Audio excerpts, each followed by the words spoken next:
Good morning all. ఈరోజు దిశ పేపర్లోని news analysis ఒకసారి చూసినట్టయితే ముందుగా బ్లాక్ బ్యాగ్స్ తో లోగుట్టు వీడైన ఘటనా స్థలంలోనే ఎఫ్డిఆర్ డివిఆర్ ఫ్లైట్ వేగం ఎత్తు ఆటో పైలట్ వివరాలన్నీ వీటిలోనే. ఏదైనా విమాన ప్రమాదం కానీ హెలికాప్టర్ ప్రమాదం కానీ ఎయిర్ క్రాఫ్ట్స్ ఫైటర్ జెట్స్ ప్రమాదం కానీ జరిగినట్టయితే ముఖ్యంగా బ్లాక్ బ్యాగ్స్ అనేది చాలా ఇంపార్టెంట్. సో అది 1000 డిగ్రీల ఉష్ణోగ్రత దగ్గర కూడా అది సురక్షితంగా ఉంటుందన్నమాట. సో అంత ఇంపార్టెంట్ అన్నమాట. ఏదైనా ప్రమాదం జరిగితే అసలు ఏం జరిగింది, ప్రమాదానికి ముందు అసలు వీళ్ళు ఏం మాట్లాడుకున్నారు, ఆ కోడ్ అనేది డీకోడింగ్ చేస్తే మొత్తం రివీల్ అవుతుంది అనమాట. సో ఏదైనా విమాన ప్రమాదం జరిగినప్పుడు బ్లాక్ బాక్స్ అనేది చాలా ఇంపార్టెంట్. సో అదే బ్లాక్ బాక్స్ దొరకడం జరిగింది నిన్న. సో అదే ఘటనా స్థలంలోనే ఎక్కడైతే కూలిపోయిందో అక్కడనే దాన్ని దొరకడం జరిగింది. సో దీన్ని బట్టి ఈ బ్లాక్ బాక్స్ బట్టి విచారణ అనేది కొనసాగుతుంది. సో మొత్తం ఈ బ్లాక్ బాక్స్ సెంటర్ గానే విచారణ కొనసాగుతుంది. సో దాంట్లో ఉన్న మొత్తం ఇన్ఫర్మేషన్ ని డీకోడింగ్ చేసి అసలు ఫ్లైట్ అసలు ఈ ప్రమాదానికి అసలు కారణం ఏంటి, అసలు వీళ్ళు ఏం మాట్లాడుకున్నారు, ముందు అసలు ఏం జరిగింది అనేది మొత్తం వివరాలు అనేది ఇందులో ఉంటుంది. సో ఇదే మేజర్ గా విచారణకు అనేది మేజర్ ఇంపార్టెంట్. సో ఇది దీంతో కాక్పిట్ వాయిస్ రికార్డర్ డివైస్ కోసం గాలింపు అన్నమాట. కాక్పిట్ వాయిస్ రికార్డర్ కూడా దానికోసం గాలింపు. అహ్మదాబాద్ ఫ్లైట్ క్రాష్ లో దర్యాప్తులో కీలక పురోగతి. 230కి చేరిన మృతుల సంఖ్య. ఇప్పటికే 270 మృతదేహాలకు పోస్ట్ మార్టం పూర్తి. అంటే దాదాపు 242 మంది ఫ్లైట్ లో ఉన్నారు. అంటే క్రూ అండ్ ప్రయాణికుల సంఖ్య మొత్తం 242 అని చెప్తారు, కానీ చనిపోయింది మాత్రం 290. అంటే ఒక 50 మంది మరియు ఆ బీజే మెడికల్ కాలేజ్ చుట్టుపక్కల ఉన్న వాళ్ళు చనిపోవడం జరిగింది. సో బీజే మెడికల్ కాలేజ్ సిబ్బంది కానీ, విద్యార్థులు కానీ, మెడికల్ కానీ, అక్కడ ఉన్న వేరే సిబ్బంది కానీ, సో మిగతా మొత్తం చేరినట్లయితే 290కి చేరిన మృతుల సంఖ్య అని చెప్పడం జరిగింది. సో ఇందులో 270 మృతదేహాలకు పోస్ట్ మార్టం పూర్తి. డిఎన్ఏ పరీక్షలకు 220 మంది శాంపుల్ల సేకరణ. సో వాళ్ళ బాడీలు పూర్తిగా కాలిపోవడం జరిగింది కాబట్టి మేబీ ఇంకా పోస్ట్ మార్టం అవన్నీ ఉంటుంది. 10 రోజుల్లో బ్లాక్ బాక్స్ డేటా విశ్లేషణ. ఫ్లైట్ కూలడానికి కారణాలు ఇవే, నేను విమానం నుంచి దూకలేదు, మృత్యుంజయుడు రమేష్ అన్నమాట. సో చాలా మంది అనుకుంటారు ఏంటంటే అతను ఫ్లైట్ నుంచి దూకిండు అని అనుకుంటున్నారు, కానీ అతను చెప్పింది ఏంటంటే ఫ్లైట్ నుంచి దూకలేదు. ఎప్పుడైతే ఆ విమానం ఆ బిల్డింగ్ ను ఢీకొట్టినప్పుడు అతనికి ఉన్న ఎడమ వైపు అంటే 11A సీట్ డోర్ అనేది ఎగ్జిట్ అయిపోయింది. ఎగ్జిట్ కావడం వల్ల అతను బయటికి రావడం జరిగింది. అది కూడా ఆయన క్లారిటీగా అందంటే అసలు ఏం జరిగిందో, ఎలా బయటపడ్డానో నాకు కూడా అంతగా తెలియదు అని చెప్పి, అంటే అంత షాక్ లో ఉన్నాడు కాబట్టి మేబీ అంత తెలియకపోవచ్చు, కానీ అదొక మిరాకిల్ అని చెప్పాలి. ఇంత పెద్ద ప్రమాదంలో బయటపడడం అనేది నిజంగా మృత్యుంజయుడు అంటే నిజంగా మృత్యుంజయుడే.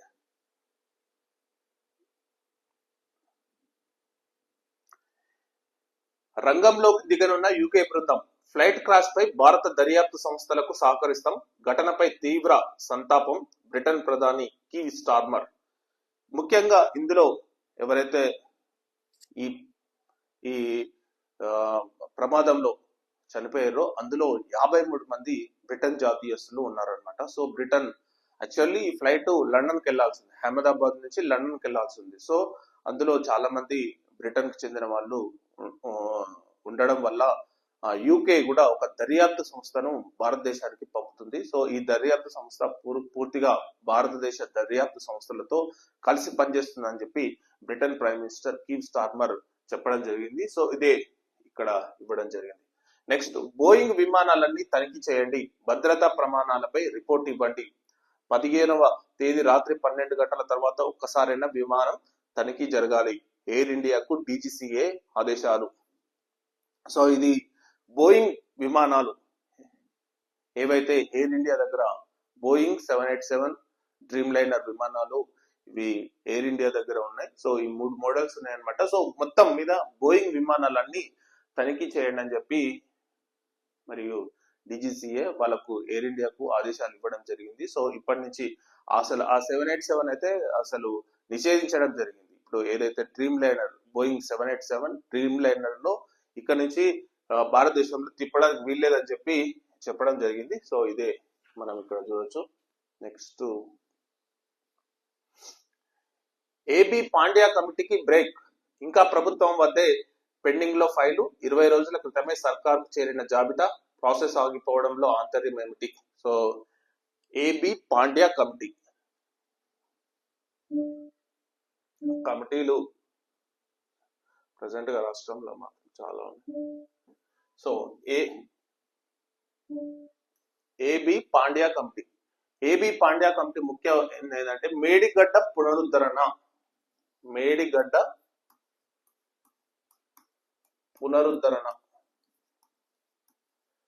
ప్రజెంట్ గా కాళేశ్వరం ప్రాజెక్ట్ లో భాగంగా మేడిగడ్డ ప్రాజెక్ట్ లో రెండు పిల్లర్లు కోల్పోవడం జరిగింది. సో దాన్ని పునరుద్ధరణ చేయడానికి రాష్ట్ర ప్రభుత్వం ఏబి పాండ్యా అనే కమిటీ, అంటే ఈయన ఎక్స్ సిడబ్ల్యూసి చైర్మన్ కూడా, సో ఎక్స్ వాటర్ అదే చైర్మన్ ఆఫ్ సిడబ్ల్యూసి మాజీ చైర్మన్ ఏబి పాండ్యా. సో దీనిపై కమిటీ వేయడం జరిగింది. అసలు పునరుద్ధరించాలా, ఎట్లా పునరుద్ధరించాలా అనే విషయంలో రాష్ట్ర ప్రభుత్వం ఏబి పాండ్యా కమిటీ వేసింది. కానీ వీళ్ళు మాత్రం పిసి ఘోష్ కమిషన్ తర్వాతనే రిపోర్ట్ తర్వాతనే ముందుకెళ్దామని చెప్పి అనడంతో సో దానికి ఆ కమిటీకి బ్రేక్ పడ్డదని చెప్పి ఒకటి వార్త అయితే మనకు చదవచ్చు. కేసీఆర్ కు వైద్య పరీక్షలు, గచ్చిబౌలి ఏఏజీ ఆసుపత్రికి రాక, కవిత పక్కనే ఉంది. మరి ఇరాన్ పై ఇజ్రాయెల్ వైమానిక దాడులు, ఒకటి ఇక్కడ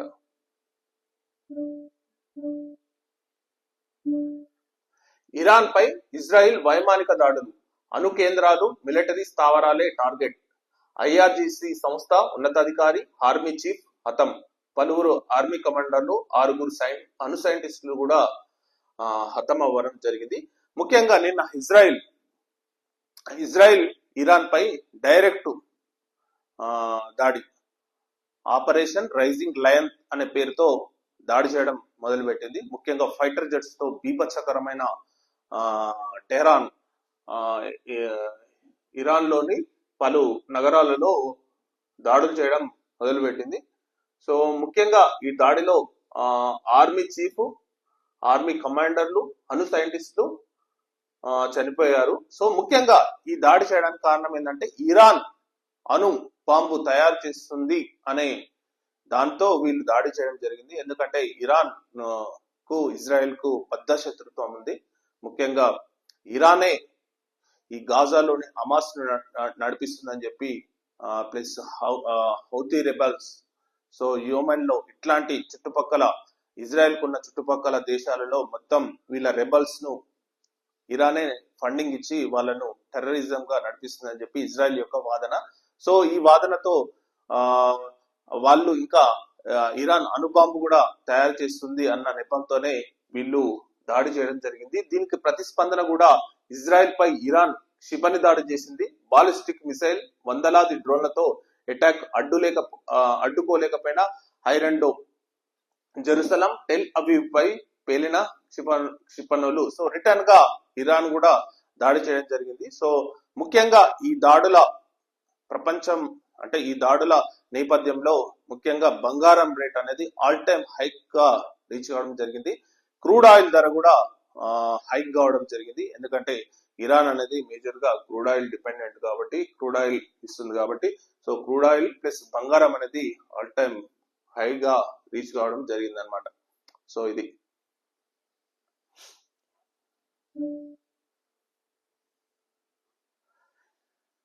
నేడు గద్దర్ అవార్డుల ప్రదానం, ఐటెక్స్ వేదికగా 6 గంటలకు సీఎం రేవంత్, మంత్రులు, సినీ ప్రముఖులు హాజరు, విజయవంతం చేయాలి ఎఫ్డిసి చైర్మన్ దిల్ రాజు. ఈ రోజు గద్దర్ అవార్డుల ప్రధానోత్సవం. సో దానికి సంబంధించిన వార్త ఒకటి.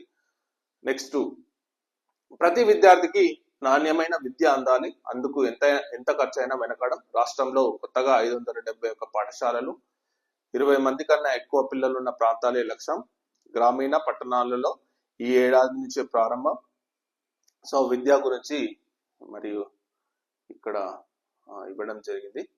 నెక్స్ట్, పెళ్లిపాకల రిజర్వాయర్ కు 20 కోట్లు, అక్కంపల్లి R&R ప్యాకేజీ కోసం విడుదల, ప్రిన్సిపల్ సెక్రటరీ రాహుల్ బొజ్జా ఉత్తర్వులు. ఇది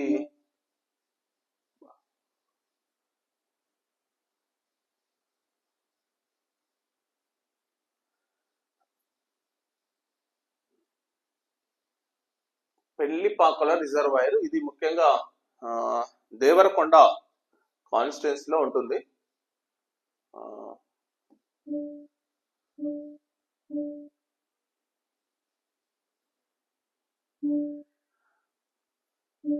పెండ్లిపాకల రిజర్వాయర్ కు 20 కోట్లు, ఇది ముఖ్యంగా దేవరకొండ ప్రాంతంలో దేవరకొండ మున్సిపాలిటీలో ఉంటుంది. అక్కంపల్లి R&R ప్యాకేజీ కోసం విడుదల, ప్రిన్సిపల్ సెక్రటరీ రాహుల్ బొజ్జా ఉత్తర్వులు. సో ముఖ్యంగా ఈ పెండ్లిపాకల రిజర్వాయర్ దేవరకొండ ప్రాంతంలో అక్కడున్న ప్రాంతాలకు సాగునీటి కోసం ఇది రిజర్వాయర్ కు. అక్కడ R&R ప్యాకేజ్, అక్కంపల్లిలోని R&R అంటే భూ నిర్వాసితుల కోసం 20 కోట్లను రిలీజ్ చేయడం జరిగింది. ముఖ్యంగా దీనిపై మన బాలు నాయక్, దేవరకొండ ఎమ్మెల్యేన బాలు నాయక్ ను ఒకసారి అడిగి తెలుసుకుందాం.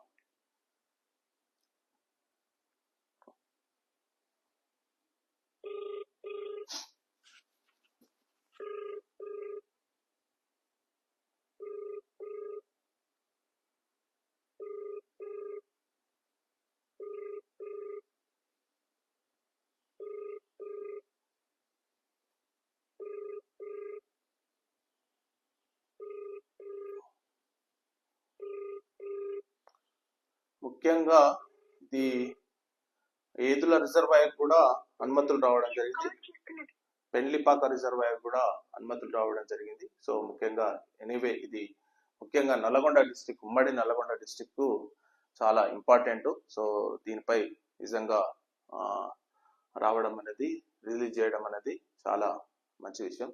So thank you very much అండి ఈరోజు న్యూస్ అనాలిసిస్. Thank you.